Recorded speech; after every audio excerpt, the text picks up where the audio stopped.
since we are here at U of T, we just want to let everybody know that one of the major topics that we considered when coming up with questions and discussion topics is mental health, which I'm sure everyone in here knows that has been a very prevalent and a very growing topic, especially in the last few years. And especially if you're a U of T student, I'm sure you know that the topic of mental health, and to put it blunt, even suicide and such, has been a very large topic, especially in the last few months. So we have a lot of questions that are geared around that as well. So once again, thank you so much for coming.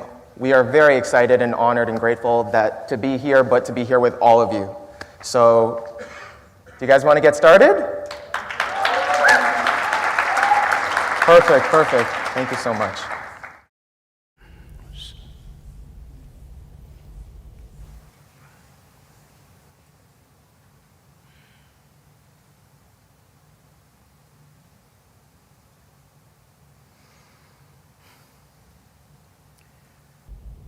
Kalo na janati tava jananam Kalo na janati tava samapanam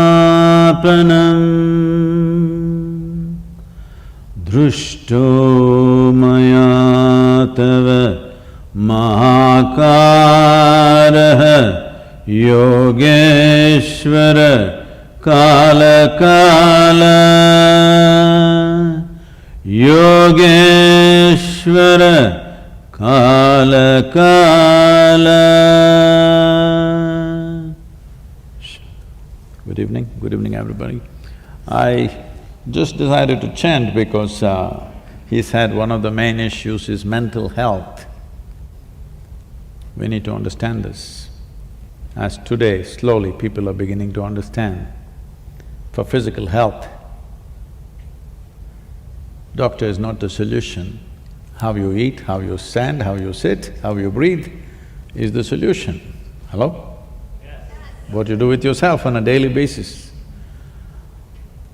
Similarly, for mental health also, what we're doing with ourselves on a daily basis is the solution. And what we are doing with ourselves on a daily basis is the source of the problem too. So, to start any activity in your daily life, if you had some sort of process to settle you and kind of put you in place for that kind of activity that you're trying to perform, you would see, you would perform your activity much more easily with least amount of friction. In the initial stages of mental ill health, it is just a question of little bit of friction. When the friction happens continuously, something breaks down. Once it's broken down, then fixing is a humongous task. But ensuring there was not much friction is a much easier thing to do. All of you young people, mental health is the last thing that you should be concerned about at this stage in your life, but unfortunately it's come visiting. No, it's not come visiting, it's been invited. So keeping that in mind, let's… Thank you very much. So the first question that I had from myself is… Why are you copying questions? Sorry? Why are you copying questions? I want to make sure I don't mess this up, so… Because I've usually seen people copying answers, but questions…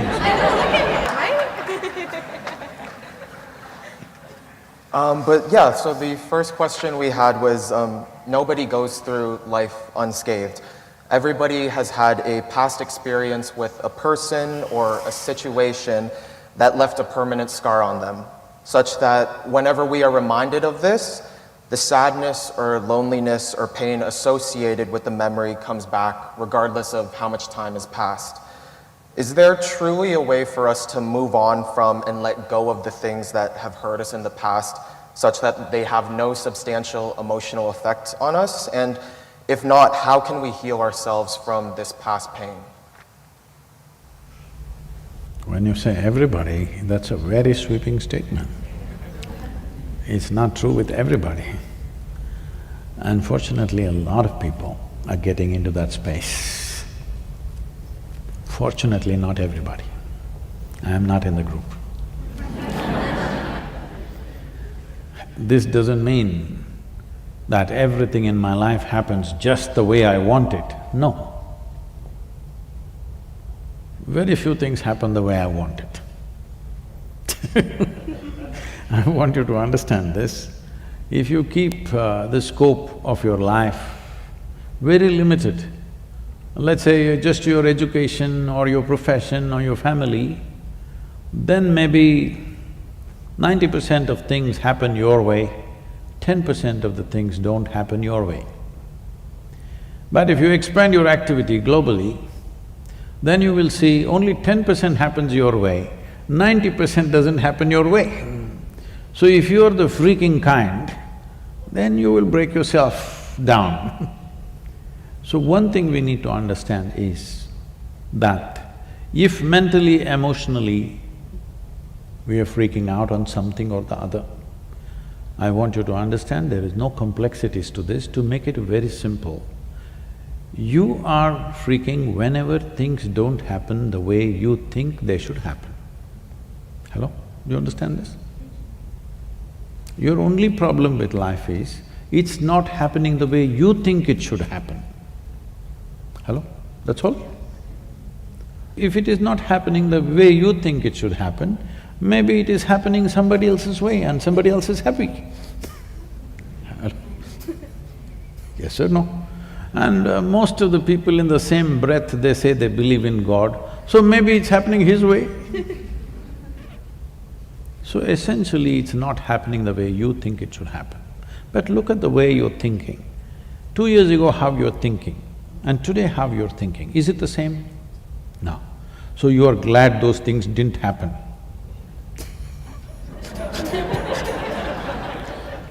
But it takes 2 years to realize that I'm glad those things didn't happen. A whole lot of things don't happen. So what? The important thing is, how profound and how exuberant is your experience of life. Life is not that it must happen your way. If it happens your way, what does it mean? What is your way? Right now what you know, from that you concoct something which you call, this is my way, isn't it? Do you know everything in the universe? No. Whatever we may know, it is still very little, isn't it so? Hello? Whatever we may know, it is still very, very little. From this, we're expecting something should happen. You must be glad. Something you do not know happened. Something that you did not expect happened. This means life is happening to you. My blessing usually for people is, let something happen in your life that you could not dream of. That means your dream should not come true, that's all I'm saying. Something that you could not dream of, that must happen, that means you're living a fabulous life. But if something new happens that you did not think of, you will freak. Don't do that. Don't do that. New things are happening, something that you did not expect is happening. You should ride on that. See, there's only two ways. Life has its waves. If you have learned to ride the wave, in Canada you cannot ride, it's too cold. Suppose you were in California and you were riding the waves, you're a wave rider, your dream is a tsunami one day. Hello? Yes or no? If you're really good at riding the wave, what are you looking for? The biggest wave possible. But if you never learned how to ride, then you get crushed by the waves. Something wrong with the waves? No. You did not make yourself fit for life, that is what is wrong. Nothing wrong with life, it's happening. Are you fit for this world or not? This is happening all the time. We are a volunteer organization. This is my lamentation, okay? Please listen to me a little bit. Millions of volunteers, lots of things happening around the world, big movements. but none of them are qualified for the job. Just whoever comes fills the space. I keep them up with enthusiasm and inspiration endlessly, but they don't know what to do. They're enthusiastic. You know, enthusiasm without direction, how much trouble it is to manage. And you cannot fire them because they're volunteers. You didn't hire them to fire them, first of all. So, this will be happening all the time. Somebody comes up to me and, Sadhguru, I can't work with this person, he's so terrible, she's horrible, she's that. I say, see, the world is full of such horrible people only. If you think, if you want to find something horrible, you can find something horrible in everybody.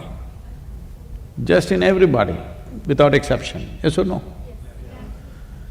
If you think what you're doing is significant, you learn to work with such horrible people. If you think what you're doing is very significant. But if you want to work with ideal people, you must go to heaven and today.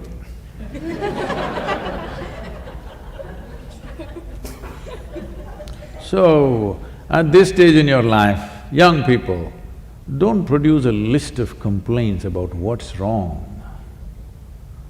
Produce a list of solutions for me, let me see, to your life and everybody's life around you. That'll be a forward movement. If you invest on your problems, you will see everything in the universe is a problem, believe me. Tell me one person here who is not a problem in some way. If you encounter them the wrong way, each one of them is a problem, isn't it? Hello? So it is your skill in life that you approach them, the solution end of them, not the problem end of them. Yes. If you go on hitting people on their problem end, you will have endless problems in your life, because everybody is capable of trouble, everybody. Yes or no? Yes. Hello? Have you found one person who is not trouble if you touch them the wrong way? You found somebody like that? If you touch the trouble spot in them, everybody is a problem, isn't it? So you have to learn how to touch the solution part of them, not the trouble part of them. This goes with situations, this goes with people, this goes with every aspect of life. Thank you very much.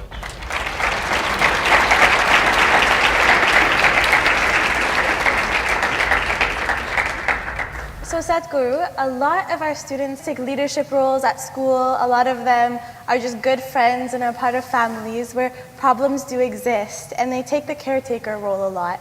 So what they've asked is, how do you take care of yourself when you are usually the one taking care of others? If you're interested in the well-being of people around you, the first and foremost thing is you must keep yourself well, otherwise you will become a problem yourself. If you want to be a solution for a lot of things, first thing is you're not the problem. Physically, mentally, in any sense, you are not the problem, only then you can attend to things around you. Otherwise, with good intentions, you'll mess up the world. Believe me, good intentions have caused more horrible things on the planet than bad intentions. People have very good intentions, but they're a mess. The more they do, the more mess they will cause. Most of the mess on the planet has happened with good intentions. Right now we are in an ecological mess. It's happened with good intention or bad intention? With good intention, isn't it? They thought they're doing a great thing, but in the end result is something else. So like this, at everything it is so, just your good intentions will not do. It's very important, before you touch somebody else, your hands are clean. That much you must take care. That if you cannot solve somebody's problem, what to do, it's all right. But you touching them should not become a problem. Thank you. So Sadhguru, going back to what you were saying, that you need to be part of the solution, and going back to what Daniel was saying, that mental health is such a problem here, At U of T, we are constantly challenged by new ideas by some of the greatest minds in the world. And in such a competitive environment, which I sometimes describe as a roller coaster ride we got onto knowingly or unknowingly, I find myself, and a lot of people in the audience would echo to this, that I'm juggling between dealing with stress and finding internal happiness.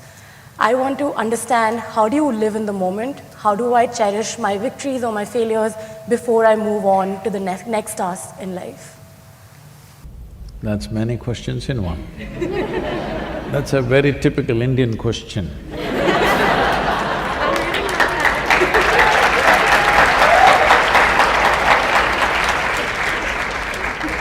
She left India only a year ago. So, to address the basic aspect of your question, which is how do you live in the moment? I'm asking you, please live somewhere else and show me for 1 moment. Can you? Can you live somewhere else? Then why such a question? But you're mentally somewhere else, even if you're… No, mentally you're not somewhere else. You're here and thinking about something. So, you need to understand this. It took millions of years of evolution to get you to this level of cerebral activity. Now you're suffering your cerebral activity. Somebody is teaching you, don't think about yesterday, don't think about tomorrow, just be here in the moment. What they're telling you is, rewind the evolutionary process, become like an earthworm.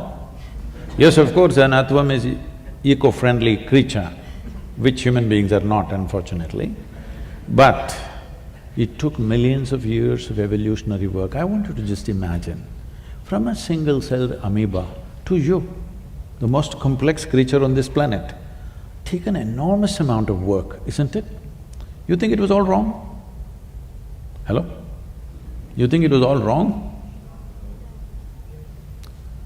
So the problem is just this. You have a very sophisticated machine in the form of human mechanism. The simple question is, have you read the user's manual? User's manual? No. How is that? When will you read it? When you're 80 years of age? I know it's a long way for you, but when will you read it? You must make up your mind. See, suppose you buy a phone, do you want to read the user's manual within the first 3 days after you bought it, or after 3 years when you're discarding the phone? When do you want to read it? In the very beginning, at the earliest possible time, isn't it? So right now, the problem is just this. This is a very sophisticated machine. You have made no effort to know this. Without knowing this, you want to live in this and drive through the world in this, so it's a disaster, all right? You want to know everything about the universe, you don't want to know anything about this, so you're paying the price. You know where galaxy number 64 is, but you don't know where the hell you are, you're asking, how can I be in the moment?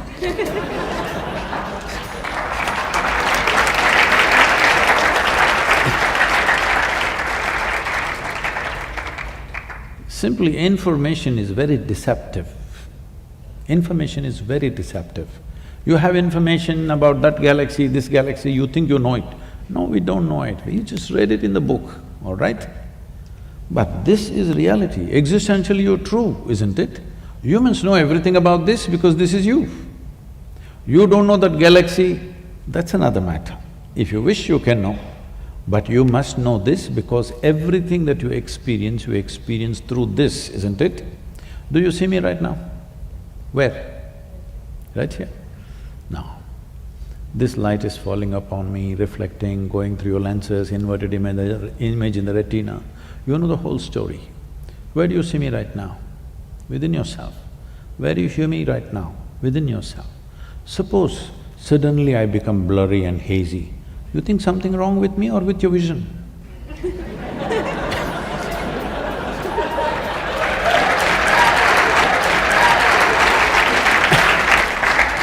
So, right now, this is all the problem with the world. Your vision is blurry and you think there's something wrong with everything in the universe. No, no, it's your question of your perception, your ability to think, your ability to emote, your ability to hold your balance. This is yours. This is not the world's business. Hello? This is not the world's business. Somebody freaks there, you freak within yourself. Whose business is it? It's your business. If you do not take charge of this one, everything in the universe is a problem, just know this. Not one thing, everything. And especially when you're a student in a university, well, I was not much of a student, maybe you're better students than me, but when I was a student, should I share uninspiring stories? This is not good for students. So, when I went to the university, when I finished my school, I decided not to go to the university. And being an educated family, this is not like today that you can take a year sabbatical, such things did not exist. You finish school, you must go to the university. This is a time in India, 70s, if you miss out 1 year, that means maybe you'll be on the street. That's only two options. Either you're well educated, you're on the street, there is no in-between other options. That's the mindset at least. So, I said, I don't want to go to the university, I will educate myself. Because anyway, I didn't like what they were saying in the school. So a higher level of that in the university I won't like. So I said, I'll educate myself. And you won't believe, I thought people who supposed to be my friends, my parents, my loved ones, everybody started looking at me, I have done something, some crime. It's like I've done something against them. I only said, I'll educate myself. Suddenly everything became different. Suddenly everybody is looking at me like I'm some strange creature who is not doing whatever he's supposed to do. So this 1 year I spent in the Mysore University library.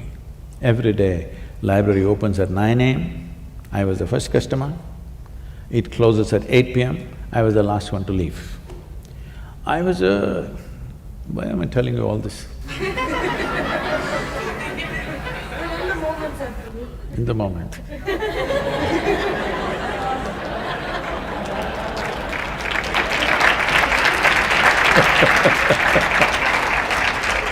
So, I know these days this generation can't eat a full stomach, but I would normally eat 2 times of what anybody eats, but I never put on weight, there was so much activity. Every day I'm cycling 40-50 kilometers, I'm swimming, I'm climbing trees, I'm doing things. Whatever I eat, I'm always hungry. So I'm a big eater. This 1 year, you won't understand this unless you know how voracious I was. 1 whole year, I didn't eat lunch, which was a huge achievement for me. I would stuff myself with as much breakfast as possible and entire day in the library, 8 o'clock I come home and then eat. This may look funny today because today I have only 1 meal a day. At that time, it was such a big thing because however big the breakfast is, by 10:30, 11 I'm hungry. I remain hungry till 8 PM, which was a huge thing for me. Today it's very simple for me to be without food. So I read all kinds of things, from Homer to Kalidasa, to popular mechanics, to National Geographic, this, that, all kinds of things.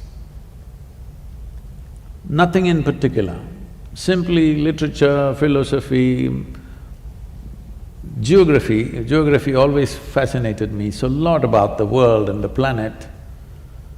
1 year went by like this. When the next academic year started coming, drama started at home. You know, initially your father tries to put his pressure, it doesn't work, and then the final armor is, mother, tears will come. Then you don't know what to do, you have no… You have no weapons against that one. So I said, okay, I will join the college, but only if it's English literature. They said, what will you do reading poetry? What will you do? My father, being a physician, said, I've got the seat ready for you, get into the medical college, you'll do well. I said, no, doctor, no. Then he says, okay, do engineering. Then I said, this is not right. When I said no to doctor, if you had told me become a veterinary doctor, Ayurvedic doctor, this doctor, which doctor, something, I would look at it. I say no to doctor, you say engineering. This doesn't go well with me. So I said, no, literature or I'm going back to the library. So they said, okay. So I went there, joined the Mysore University. Teachers come with huge notes, generally handwritten notes, and they're reading it and ask everybody to write down. Entire class is writing. On those days it's fountain pens. They make noise, kar kar kar kar kar kar kar kar. 30, 40 people writing kar kar kar kar, it just irritates me. I said, this is not it. See, that notes, whoever gave you that notes, you give it to us, we'll photocopy it and give it back to you. We don't have to come, you don't have to come. But I have a billion questions. Is somebody going to answer damn questions that I have? I have a cloud of questions walking with me wherever I go. Whoever I find, if I think this guy can answer, I'll throw 10 questions at him. So I want to ask somebody questions that I have, but no, they thought these questions are too much trouble. Then I made a deal with them, that they will give me my attendance and I will stay out and not ask questions. So I generally parked myself in the university garden, we had a huge garden. I planted myself under a tree. Then to my amazement I found people started coming to me. Education problems, money problems, boyfriend-girlfriend problems, all kinds of problems. Then I discovered everybody had a problem. I was the only freako who didn't have a problem. I was trying to think up a problem for myself, what is my problem? It's not that everything is going fantastic, but I never saw them as problems, but everybody labels ordinary situations as problems. Simply situations. Some situations we know how to handle, some situations we don't know how to handle, so what the hell about it? But every situation they cannot handle, they give it a problem title. And that problem festers and multiplies in their mind. So people coming to me with all kinds of problems. I heard variety of problems for these 3 years I spent in the garden. And I made a check, once a month I went and checked if they are keeping their end of the deal with the attendance. So why I'm saying this to you is, we are making a problem out of everything. See, never before, materially, physically, life has been as good as it's today. Hello? But this generation has become the most whining generation ever on the planet.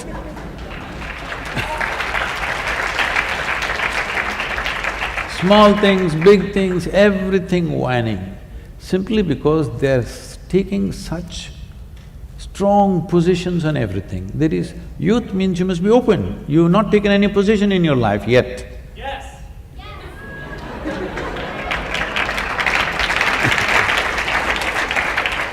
The best thing about youth, being youthful is, you're not too conceited, you've not taken a position, you don't belong to this or that, you're open. That is the best part of being youthful. But today I see people have taken strong positions about everything in the world. Once you take such positions, you will naturally create huge problems in your mind. What for are you taking such positions? This is a time to explore, this is a time to learn, this is a time to come to a broader level of understanding and perception.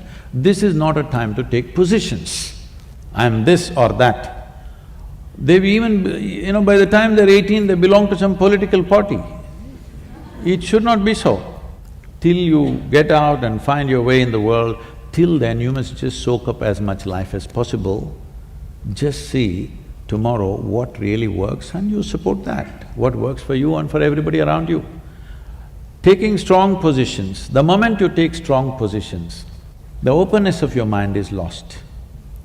Once your mind is not open, suffering is inevitable. How else it'll be?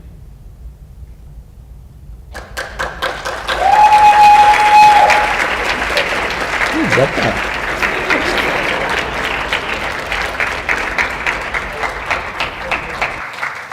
Thank you very much. So the next topic that this question sort of revolves around is love and relationships, which I know a lot of young people, a lot of students, not even just young people, adults even.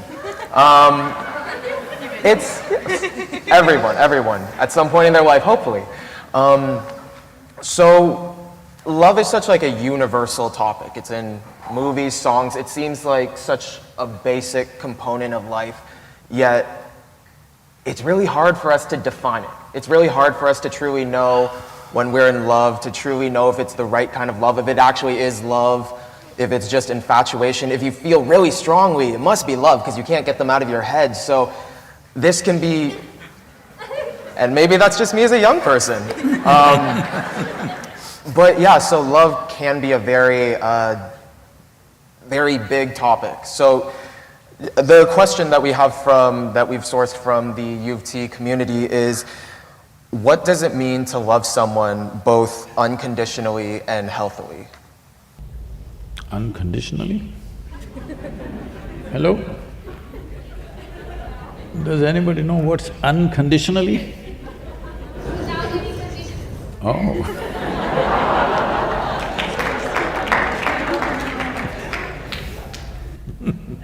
There are always conditions.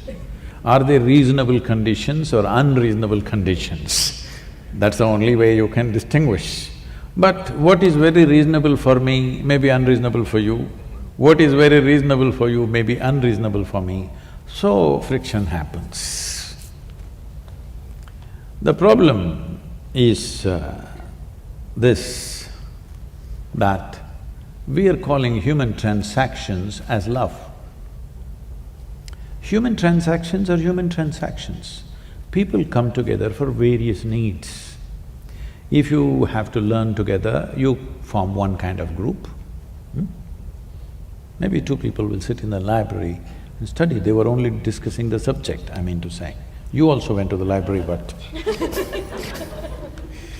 So, people may come together because they have physical needs. People may come together because they have psychological needs. People may come together because they have emotional needs, financial or social needs, all right? Or maybe a combination of all those things put together. So, these transactions, everybody has to do. Various levels of life, different types of transactions. So what we are calling as love is a certain sweetness of emotion within you. Right now, your condition may be such, you're not able to trigger the sweetness of your emotion without the help of somebody. I'm not willing to point at anybody because this will be misunderstood.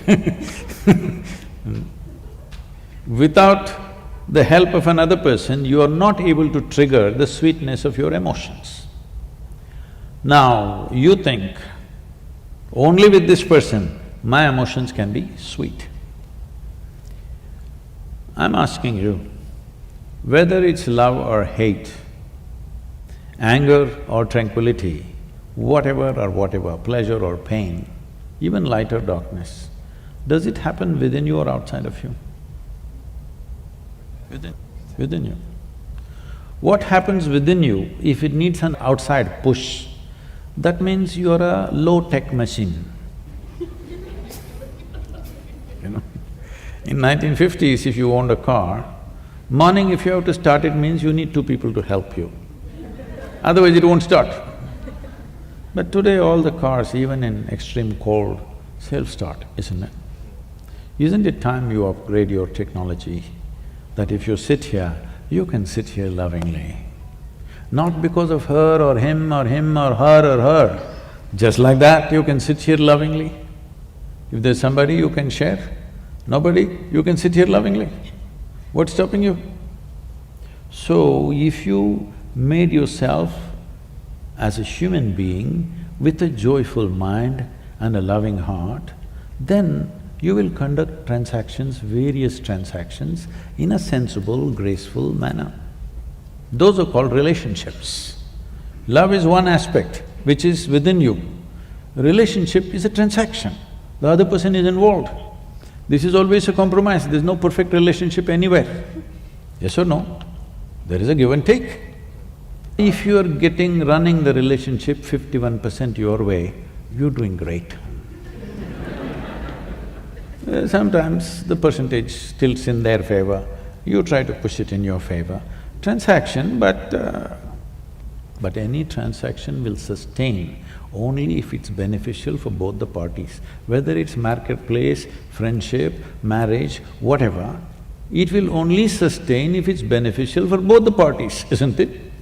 So you have to ensure, even if the other person is not competent to benefit or doesn't have the push to benefit, you must make sure the other person benefits, otherwise it'll not sustain. Even if you're doing business, I'm telling you. If you want continued customership from somebody, you must make sure he benefits, even if he doesn't ask for it. Hello? Yes or no? Yes. Then relationship will sustain. So do not misunderstand these two things. I know it's because you're going by pop culture of songs, music, Broadway and Hollywood. Leave that alone. You look at it from your perspective. Human emotion and human thought happens within you. If this happens the way you want it, will you keep this very pleasant or unpleasant? Pleasant. If you keep it pleasant, you are naturally loving, your emotions are sweet. If your emotions are sweet, will people want to be with you? Of course they want to be with you. Yes or no? Yes. You don't have to do any circus to have them. If you are a very wonderful human being, they desperately want to be with you, isn't it? You don't have to do any tricks to have them with you. So, relationship becomes easy, whichever way you play, it works. You don't have to be unnecessarily conscious what to do, what not to do, how not to hurt that person, nothing. When you are a wonderful human being, when your thought is joyful, your emotion is sweet and loving, you can conduct your relationships whichever way you want and it'll work, because they want it, all right? So you must make yourself want it, that's what I'm telling you.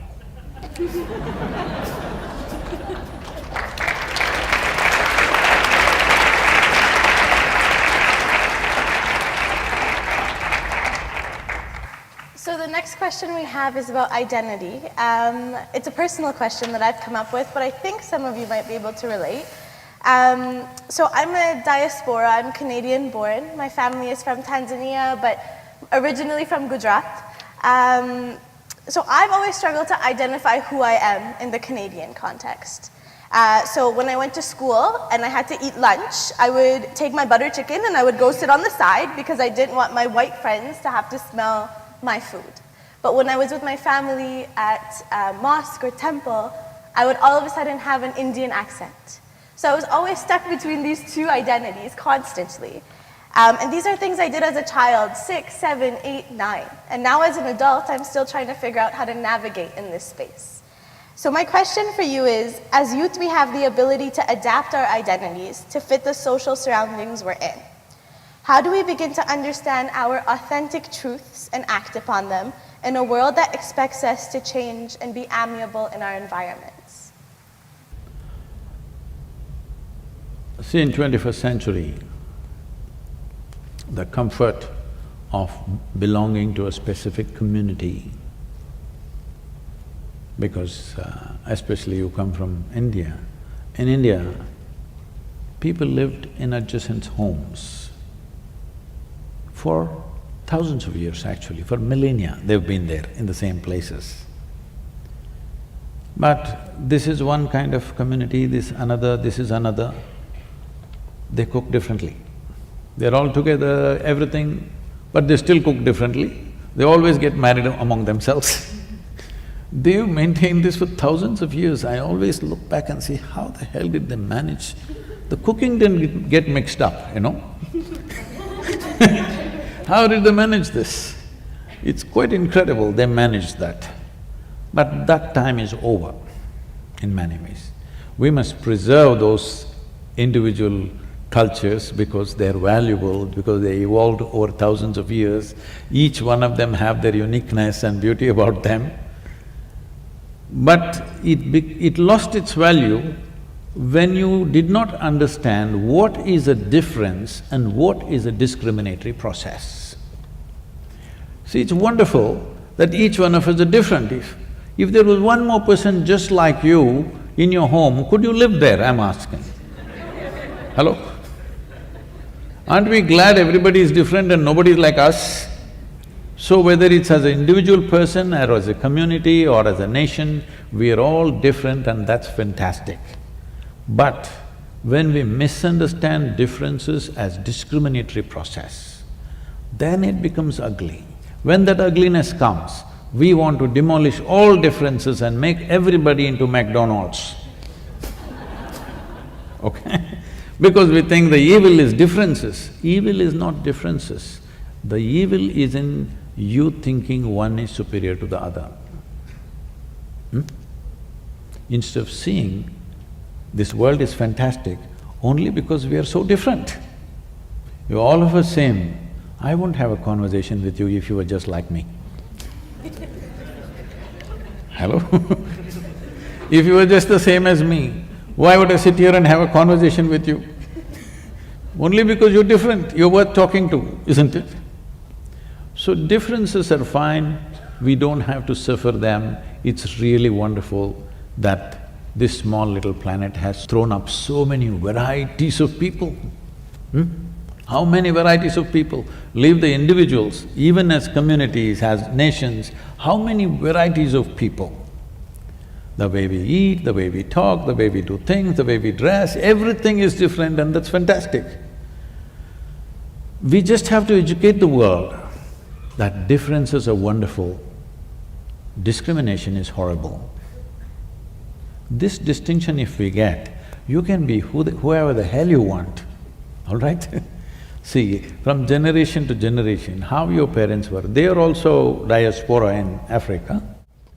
They largely spoke Gujarati, they're desperately trying to keep their culture, you know.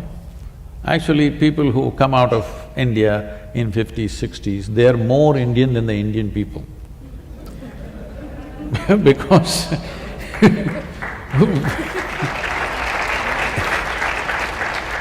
India has changed dramatically since then. But people who came out as one community and living in Africa, in UK, some other place, they are totally still dressing, talking, eating like 1950s because they are living within that community. All this is not a problem. This is all wonderful, how human beings evolve, adapt, do things. As long as we do not discriminate against each other. We don't think I'm superior to you, I'm better than you, you are less than me. This is the whole problem. So you just have to learn one thing. Doesn't matter who comes in front of you, whoever. Never look up to anybody, never look down on anybody. This is all. You just bring this one thing into you, every difference is fine. No looking up, no looking down. Thank you.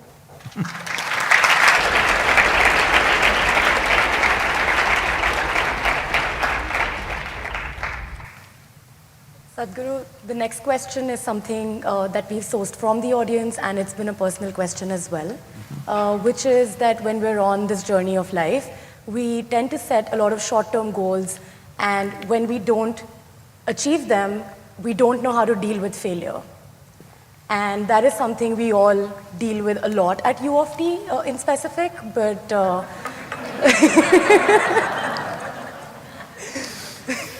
but in that moment when we can look back and say, yeah, this is fine, but in that moment, how do we hold our ground and how do we learn to see the bigger picture? Should I tell you about my failures? Hello? No, they're not interested.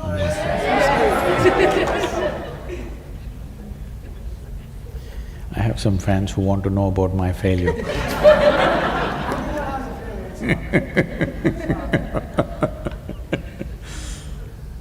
When I was 10, 11, the only thing that I had in my mind is, I just want to go somewhere, I don't know where.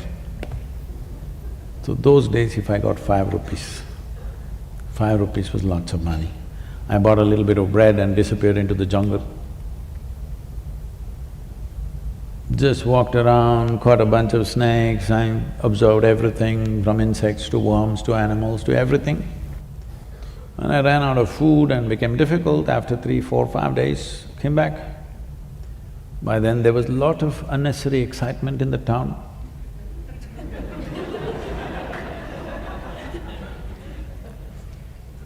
Police complaints, searching all over the place, looking into the morgue,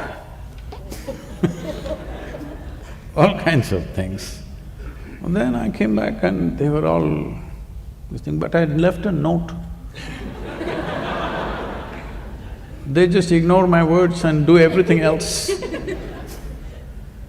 So after a few times, they got used to that. And I also grew up. So I didn't know where, but I just wanted to go somewhere. All I knew was somehow the known situations was kind of containing me. I just wanted to go somewhere. The moment I got a bicycle, I cycled across South India. And I got a motorcycle, I crisscrossed India many times. And I was stopped at the national borders. So I decided the only thing is I do some business, make some money and ride across the world. Where, I don't know, simply want to ride. So I thought I'll get into business. So I got in, became far more successful than most people would imagine in a short span of time. So one to another, I started half a dozen businesses, became very successful, everything. Then everybody was clapping their hands except me. They were all clapping their hands because I was making more money than other people. I was getting little like that because I got into this business because I wanted to ride away. But business after business, I put one finger, now both my hands were stuck in it, making money and everybody clapping hands, but I was not clapping hands. I did not think it's a great thing. I think it's those 5 years which people think are very successful for me were the 5 years when I did not do what I really wanted to do. But everybody else thought I was doing great. That's how world is, you must understand.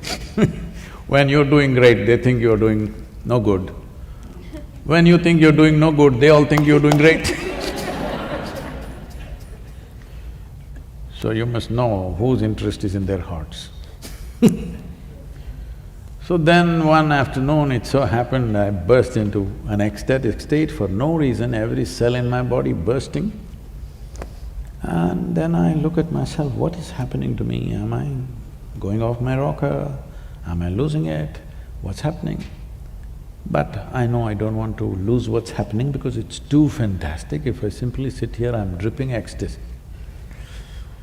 Then I pay attention to it, what is it that's happening to me? Then I realize, if I don't mess with my mind, I'm just ecstatic. Even now, just see, it's just the cerebral activity that you're not able to deal with, isn't it, which causes so much all this. If you know how to distance yourself from that, this life will burst into ecstatic state. When you are a 5-year-old girl, simply jumping around, simply because there was not much cerebral activity. Simply life was a joy just to be alive, isn't it? Even now you will become like that if you know when to keep your cerebral activity on, when to keep it off. When I realized, if you don't do anything, you will become ecstatic, then I thought, what's the big deal? I will make the whole world ecstatic. On that day, the world's population was 5.6 billion people. Then I sat down and made an elaborate plan. How I will make the world ecstatic? Because it's so simple. If they don't do anything, they will be ecstatic. I didn't think people are so invested in misery that it'll take a lot of coaxing. Then I made a plan, in 2.5 years' time, I can very easily make the world ecstatic. I thought I will execute this plan, because you are a consulting business person, I'm telling you. I had everything clear-cut, because this is this simple. If I talk to them, why will they deny ecstasy? They will all go for it. 38 years.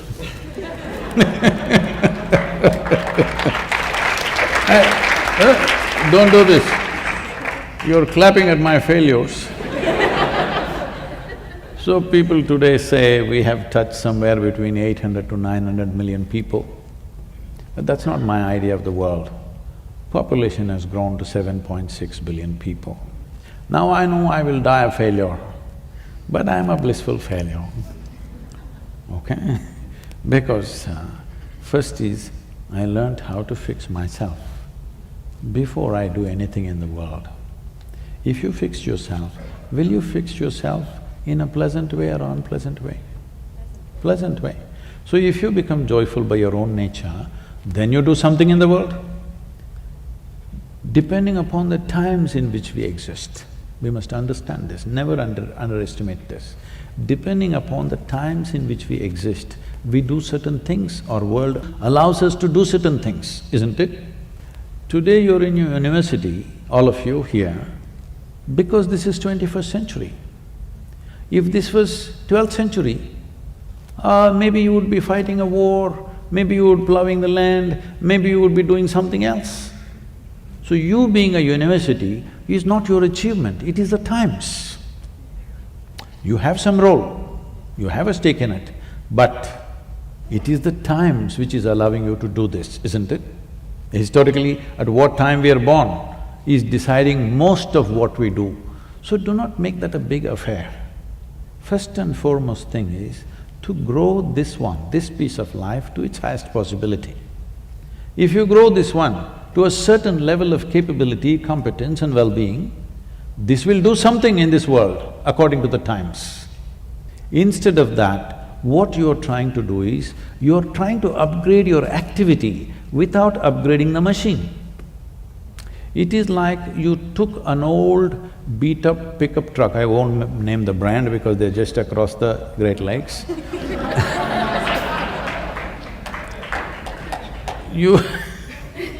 You took one old beat-up truck, pickup truck you have, but you suddenly got a desire, you want to go into the Formula 1 racing. You went. Now your four wheels will be going in four different directions. You want to get onto the track, at least buy a standard Ferrari. Hello? If you have an upgraded machine, is your activity naturally upgraded? I'm asking you. But without upgrading the machine, if you upgrade activity, upgraded activity is creating enormous suffering, isn't it? See, those of you who are thinking it's very hard to be in the university, I can take you back home and make you plow the land. Very easy.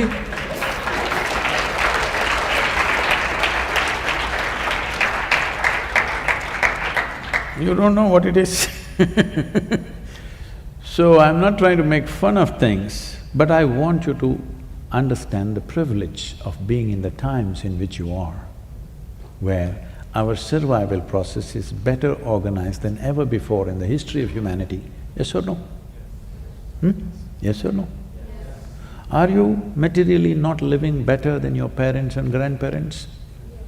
Unless your father was a Maharaja in India or something? No, you're common. So definitely you're living better than them, isn't it? Especially all of you young women who are here, I want you to acknowledge this, that this is the best time to be a woman on this planet. It never was this good.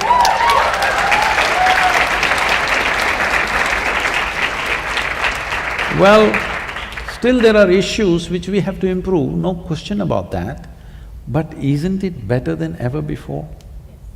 If we do not acknowledge what we have, we will not create what we want, just know this.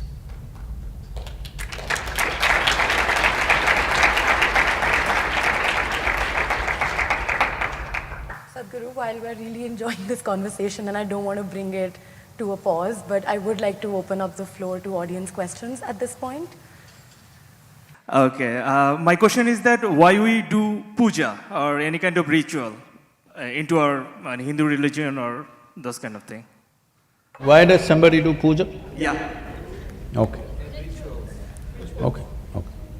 Do you brush your teeth every day in the morning? No, I'm just asking. You do? Why? Okay. So you understand that. There are many people, for a long time in the history of humanity, they never brushed their teeth. Yes or no? In previous generations of people, by the time you're 40, 45, most people lost their teeth. And it was perfectly normal. You're 50 and you still have all your teeth was a big surprise. Yes, it was 2 generations ago. So today everybody has their teeth intact because everybody's taking care of those things, we are glad, because it's not only for their well-being, for our well-being also. Similarly, I don't know what kind of puja you're talking about. I am not the puja kind, so I wouldn't make a very sweeping comment on that. But generally, people evolved processes to fix themselves in so many different ways. For teeth, they had this, for their mind, they had one kind of thing, for their emotions, they had another kind of thing. Like this, they evolved processes. If for generations somebody is doing it, it must have worked to some extent at least. Is it absolutely working? Maybe not. But is it worked in some way? Yes. Just because you brush your teeth, does it mean to say you will never go to the dentist? You still go. So just because you do puja, does it mean to say you will never get a problem? You still get. But a lot of things managed by simple processes. Questioning it from outside, thinking this is ignorance, this is this, this is that, is not right because like this, I'm not the puja kind, I can't defend that because I don't do it myself. I must admit now, in my entire life, never once in my life have I ever prayed. Never prayed. I never did that because such a need never arose within me that I need to pray for something. So I'm not the right person, but I have seen certain rituals which are powerful, which is making a huge difference for people, or they should not be destroyed. They are very important because people brought much well-being within themselves, around themselves by doing certain things. Right now, when I sit here, you might have noticed that I'm doing a simple process with myself. Why is this? See, to do different types of activity in our lives, our energies need to be focused differently. Let's say, because you took the microphone, let's say you want to sing. You will see singers, good ones, I'm talking about those who have invested their life into music. You will see before they sing there, preparing, they have their own little ritual, something of their own, each person might have developed their own. Or if you're in India, they may have a traditional ritual which they do before they sing. And this keeps his voice, his well-being, more than anything to sing. The maximum amount of your energy should be in your throat. If it's in your hand at that time, it's not going to help.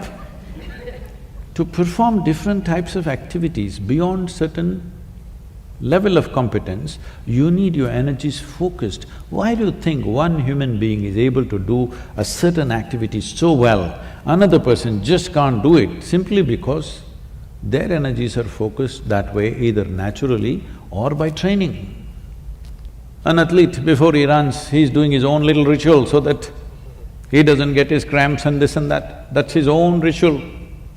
If he doesn't do that ritual, can he not run? Maybe he will run. Maybe he will still run. But he knows to perform beyond a certain limit, certain amount of preparation definitely helps. So like this, people evolve different kinds of rituals. There are very powerful ritualistic processes. The problem with the ritual is just this. The problem with the ritual is not the ritual itself. The problem with the ritual is the integrity of the people who conduct these rituals, which is a serious issue. Because integrity is a certain law in the world generally, rituals can become very problematic because they have a certain power about them. There are two ways to bring well-being. See, we are on the yogic path. For us, well-being is all internally organized. We don't depend on any ritual, whatever. But is everybody capable of doing this, investing their life for their internal growth, managing it well from within themselves? No. People need a ritual.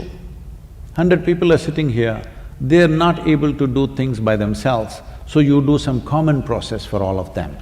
Something that they cannot do by themselves, you try to impact them in a certain way so that they benefit. If they could do everything internally, no need for any ritual. I have no need for any ritual in my life. But is everybody like that? No. Initially when I was young, I refused to make any kind of even smallest ritual available to anybody because I was young and little cruel. I said, you better work for your well-being. Why should I do anything for you? But slowly I see there are many people who will never take that level of commitment to work for their own well-being. You have to do something to them. So now we do certain things, minimizing it, keeping it at the minimum, but if people need something, we do something. But the basic focus is, the best thing is your well-being comes from within you, because that way you're free. If your well-being comes from me, in some way you unnecessarily become leaning on me. We don't want this. But those who need a crutch, shall we tell them, pull off the crutch and say, walk right now? Shall we do that? That would be very cruel, isn't it? So rituals are there. Ritual is not the problem. The integrity of the people who conduct the ritual is a serious problem. That is what we need to attend to. Don't throw the baby with the bath water. Bath water has become dirty, but the baby needs to be rescued.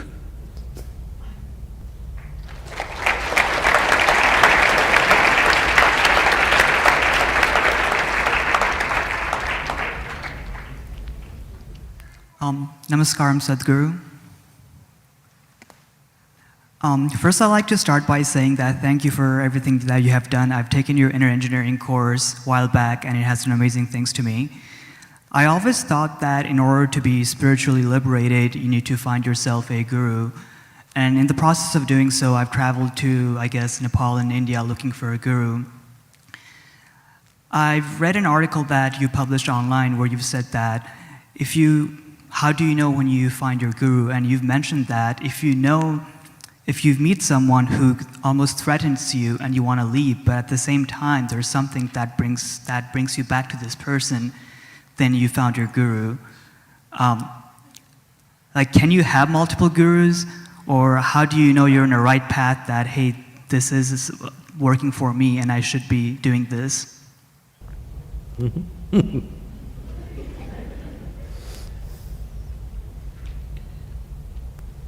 Isn't he asking this question to the wrong person?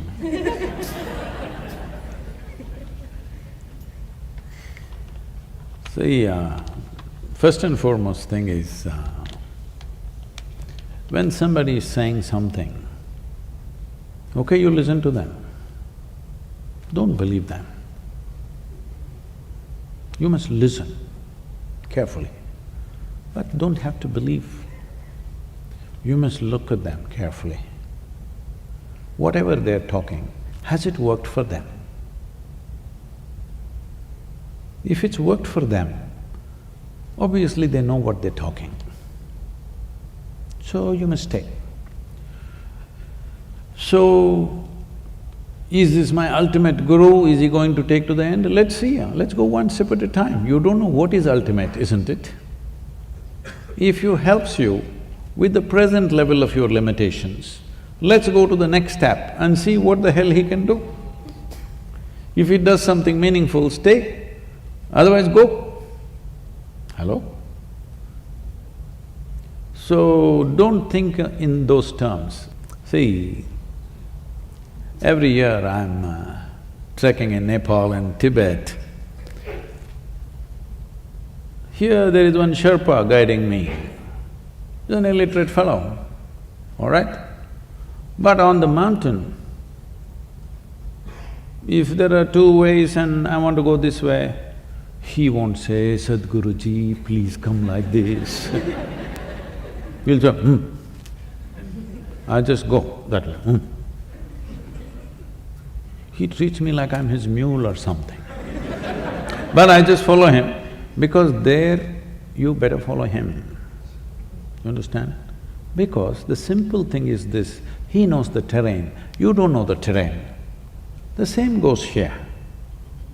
If you think somebody knows the terrain, you take instructions. If you think they don't know the terrain, don't stay there, why are you wasting your time? Isn't it? So the simple way to find out is that I'm saying something, you must look at me carefully. Has it really worked for me first? Or am I talking some scripture to you? If you think it's worked for me, you must hang on. If you think it's not worked for me, you shouldn't waste another moment with me.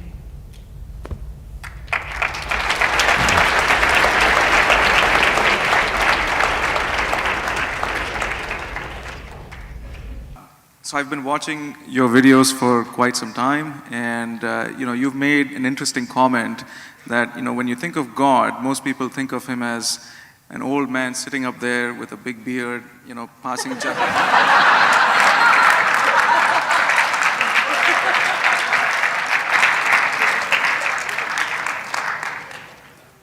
You talking about me? The old beard sitting up here. Tell me further. And so my question was, I was curious to understand what in your definition would be God.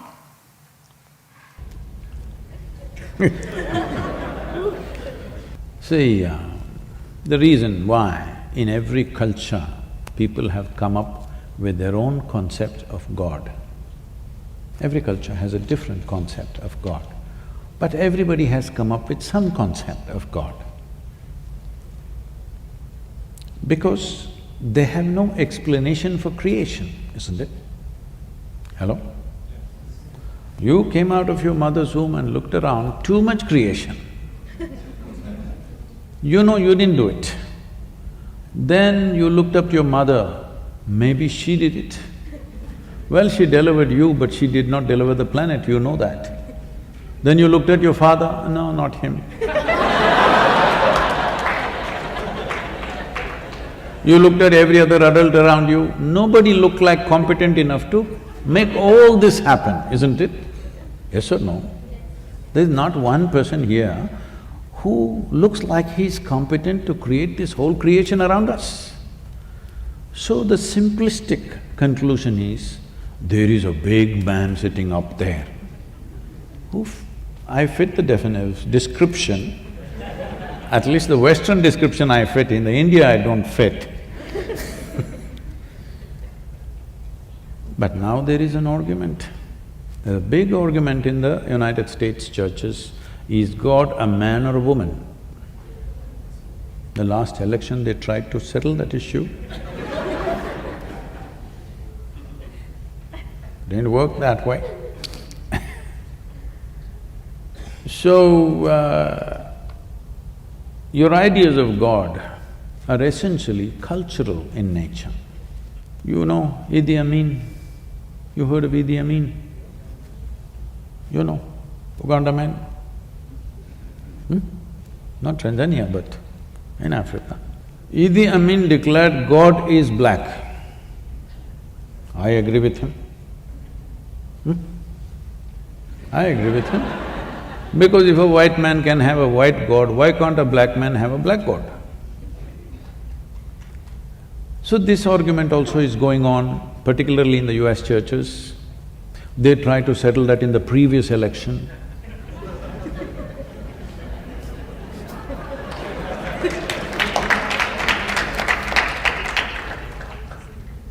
But in India, we know God is brown.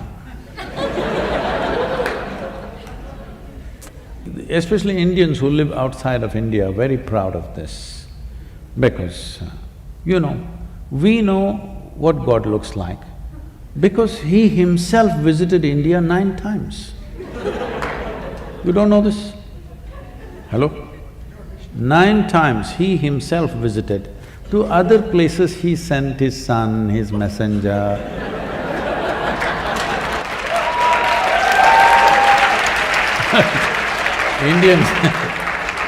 Indians are very proud of this.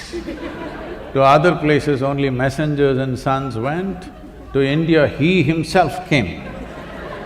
I keep reminding them, that is because God wouldn't trust anybody else with Indians. He wanted to do the job hands-on with Indians. So He Himself came not once, 9 times. And He failed. 9 or 10 times we can debate, but failure you cannot debate, isn't it? Obviously He failed, what do you think? It's With the a Indians. perspective that we can take.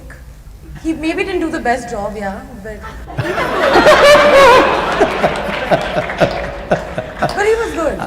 He created you, me, so many of us. Yes, but coming hands-on, it's a failure, isn't it? He could have sent somebody like everywhere else. So, our ideas of God are coming because we have no explanation for creation.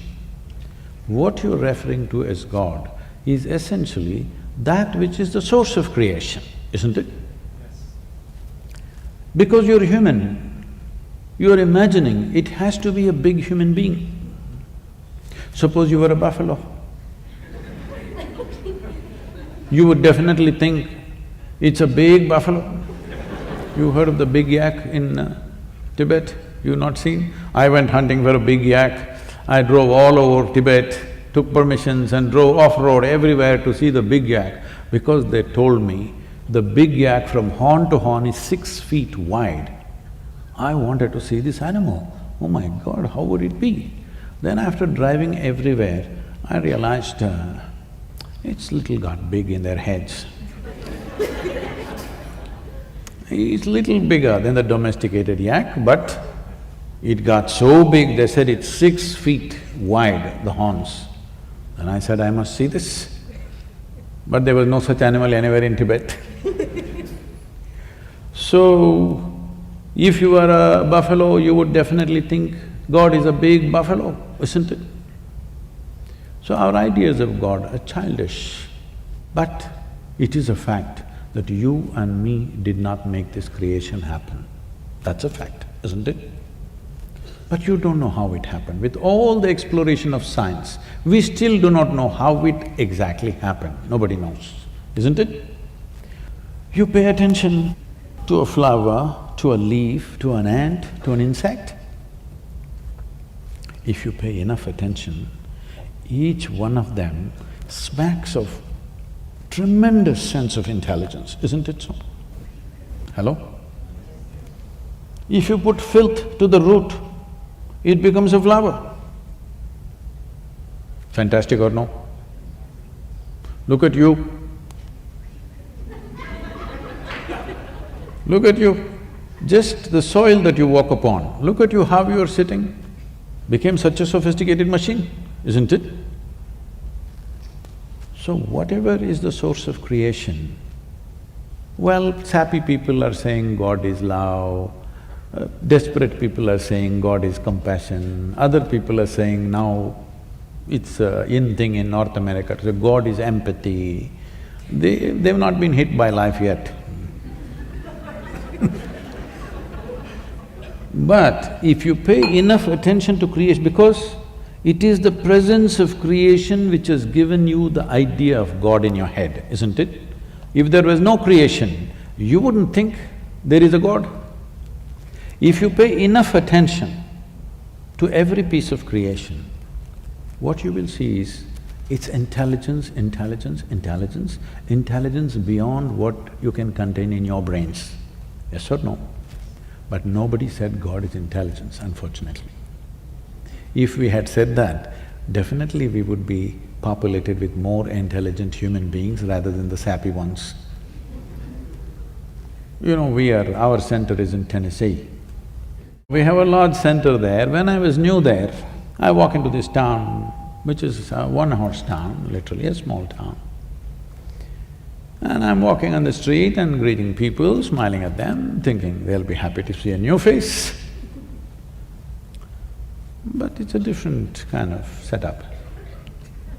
I'm just at the right complexion. A shade darker than this cannot be there in that town. I'm just on the edge. So one big man, this wide, over 6 feet tall, comes and stands close to me. He looks down at me and says, "God loves us." Then I say, "The way you are, only God can love you."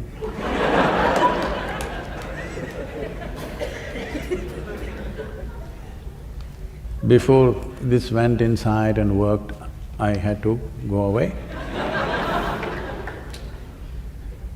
Because everybody is concocting their own ideas. Leave your ideas, pay attention to the creation.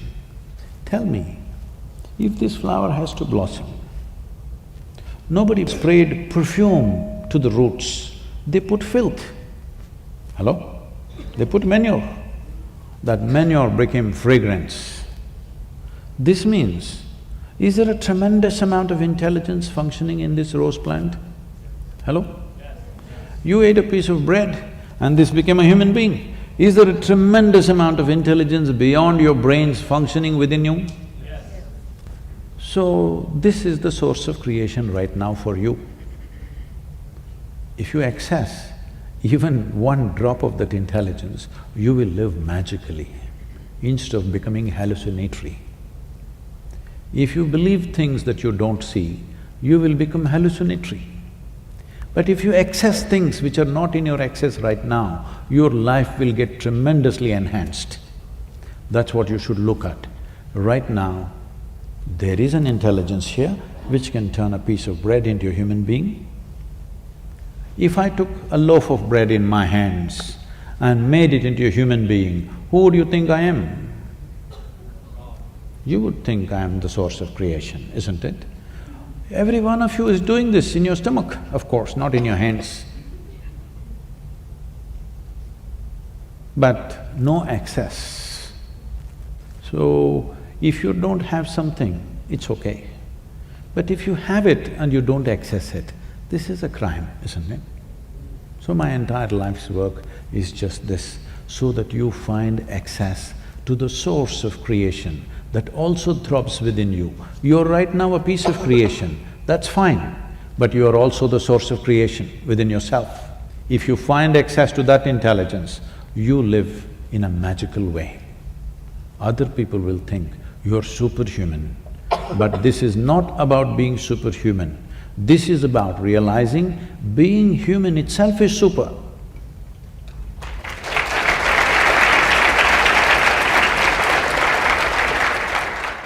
With respect to interpersonal promises and intrapersonal promises, I feel there are two types of promises that we make to others and to ourselves. How do we balance both of those, especially considering that sometimes we have to keep the interpersonal promises at the cost of your intrapersonal promises? A promise is meaningful and valuable only when you make it to somebody else. Because you make a promise to somebody because they don't know what the hell you're going to do with them. Hello? That's the reason why they demand a promise from you, isn't it? Hello? You say, I will give it to you. They'll say, promise? Because you say one thing and you do another thing. So promise is a meaningful thing only in a relationship with somebody. With yourself, what is there to promise? What is there to promise? Promise is a transaction between two people. It is like signing an agreement. See, we're making a business deal. We sign a contract. Why are we signing it? So that we don't go back on it, right? Because today what we think is very nice, tomorrow morning I may have a different perspective. So tomorrow morning if I have a different perspective, I want to change the deal tomorrow morning, but I have signed, can't go back on it. So, promise is a verbal signature. No, I say, I promise, that means I'm going to do it. I've signed. Not held by some legal contract, but by my own integrity. Because I said so, I will do so. But when it comes to myself, what is there to promise? This people may be using to deal with their compulsive nature. I promise myself I will not drink before 7 o'clock in the evening.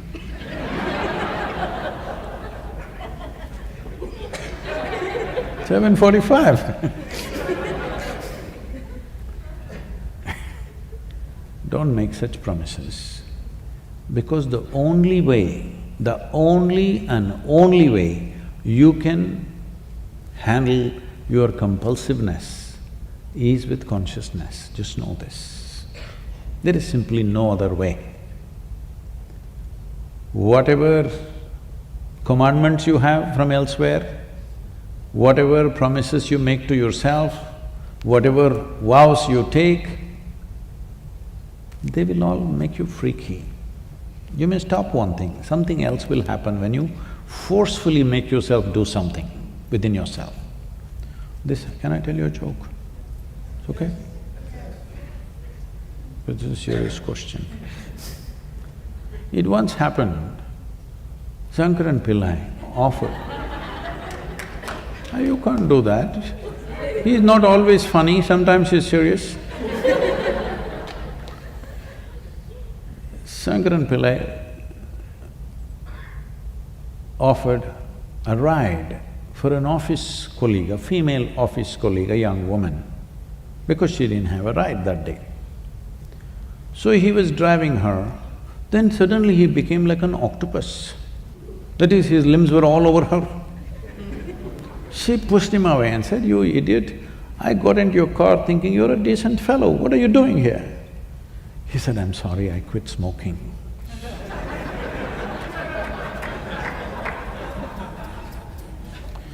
Don't do things forcefully with yourself.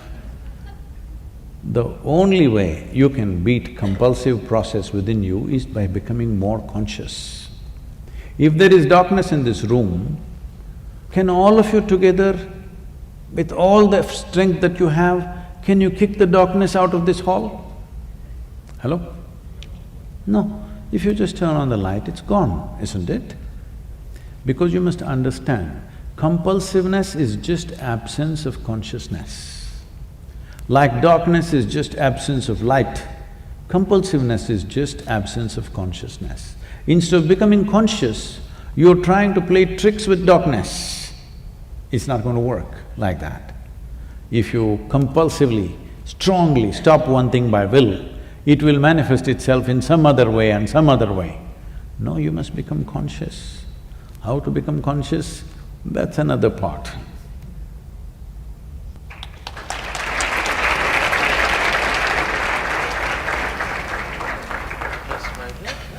Hi Sadhguru, how are you doing? So my question is that we learned that we are sophisticated machinery and that we must learn how that sophisticated machinery works.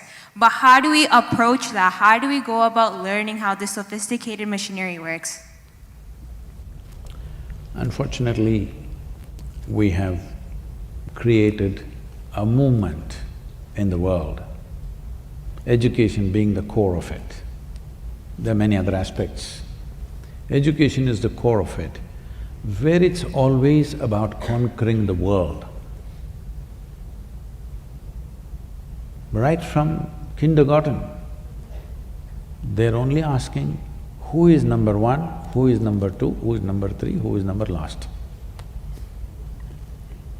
It's always about being better than somebody, it's always about conquering something. See, conquest is one way of having things, but inclusion and embrace is another way of having things. If you have somebody in your life that you have conquered, I've conquered him and he has to be here, well, he will ensure that my life is miserable moment to moment. Yes or no? Daniel, can I trust you on that or no? Yes, you will. But if I have included him and he's here by choice, now he will be a great asset to have around me.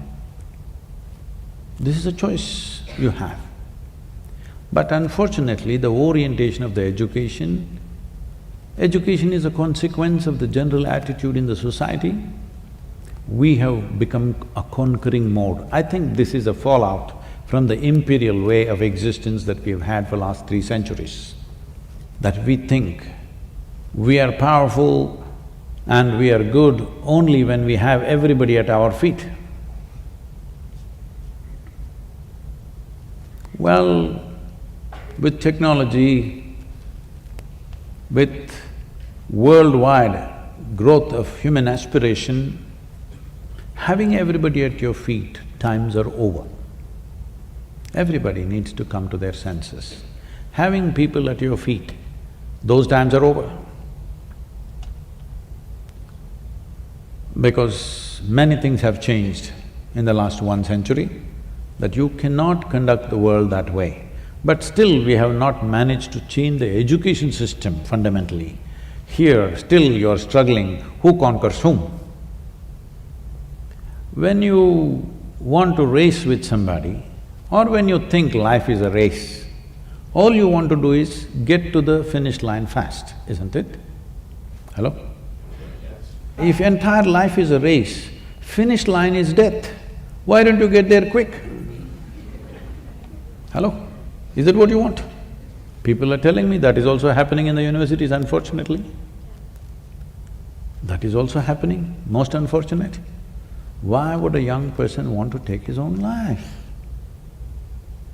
But such a thing is happening, I'm telling you, in India in 2017, 18,600 students below 18 years of age committed suicide, below 18. Out of this, 7,400 students were below 15 years of age. Can you believe it? 12, 13, 14-year-old children taking their own life? What is it? If thousands of children below 15 years of age want to commit suicide, don't we realize that we are doing something fundamentally wrong? Hello? A child of 12, 13, 14 must be exuberant, full of life, excited about everything in the universe, but they want to kill themselves. And 99% of the time, it's because of the education system, the burden of the education system. Because not everybody is geared for being a conqueror. Many people feel distasteful when they have to conquer something. Some people feel like this. Other people, more sensitive people, feel horrible when they have to sit on somebody else's head. Hello? Yes or no? But the only way to succeed is that I must trample on you. It is distasteful for me. But if you don't give me any other way, I may do it, but when I can't do it, I'll do something else. This needs to be looked at. This is not an individual issue. This has become a global phenomenon. This is not in one place, this is not in one university. Schools, I'm saying below 18 years of age, below 15 years of age, when they want to take their own life, we are doing something very fundamentally wrong in the society. The main problem is this: we want everybody to be conquerors. Not everybody has a heart to be a conqueror. Not everybody wants to conquer anything. Hello? Everybody would want to explore, engage, understand, but not everybody wants to conquer. But we have set the whole world in a conquest mode. So the only way is all the sensitive people will get trampled, the crudest lot will get to the top. Not a good way to structure this society and this world. This needs to be addressed. The students, the youth of this world should take it up, bring it to a debate. Instead of debating all kinds of things, should we make marijuana legal or not, cocaine legal or not? You must debate this, that what form of education do we want, not just at the university, it must start at the kindergarten. Is it about making you into a sensitive, intelligent human being, or is it about making you a fighter who kills everybody and stands there like this over somebody's blood? If somebody falls down with bleeding injuries, I can't do this. Hello? Can you? All of you? Suppose I smash you up in the face and you fall down there bleeding, my heart will bleed, I can't do this when you're down. Very few people can do that, and they must remain few. Hello? They should not run this world, yes or no? Their numbers should remain few, they will always be there, but they must be few, and they should not be the empowered population of this world, ever, in future. In the past, it was so. Whoever had the biggest muscle, he was the boss, yes or no? Today if you have big muscles, at the most we'll put you at the security gate.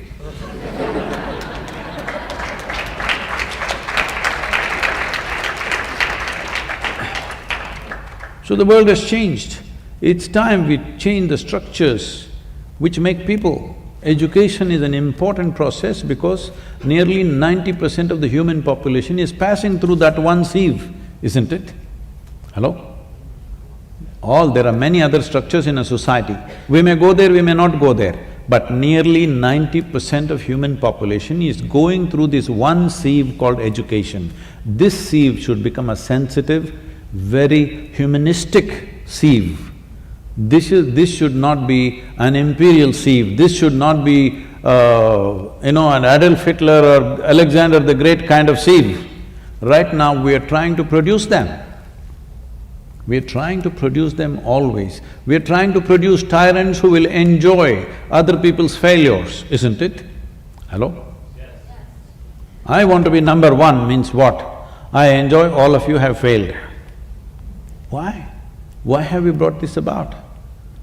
It's time the youth of this world stand up and demand a more sensitive, humanistic education process for your own growth, well-being and the well-being of the world, because this world is yours tomorrow.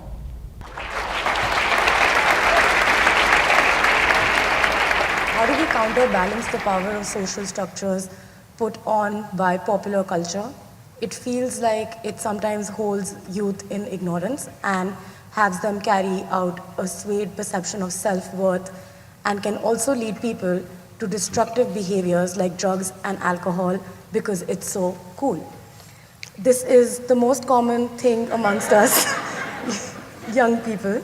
Marijuana, alcohol, bad habits, it's pushed onto us from pop culture. What do? We can't avoid it, it's everywhere. How can we stay on our path and ascend? It's human to fail in these habits, but it does not feel right. It is impossible to escape. What do?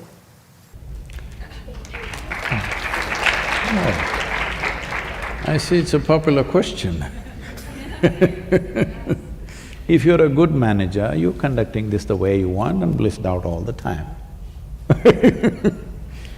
If you want to… there is a high when you can see better, hear better, think better, visualize better. There is a tremendous high with life, I want you to know that high, not foggy high. Thank you very much.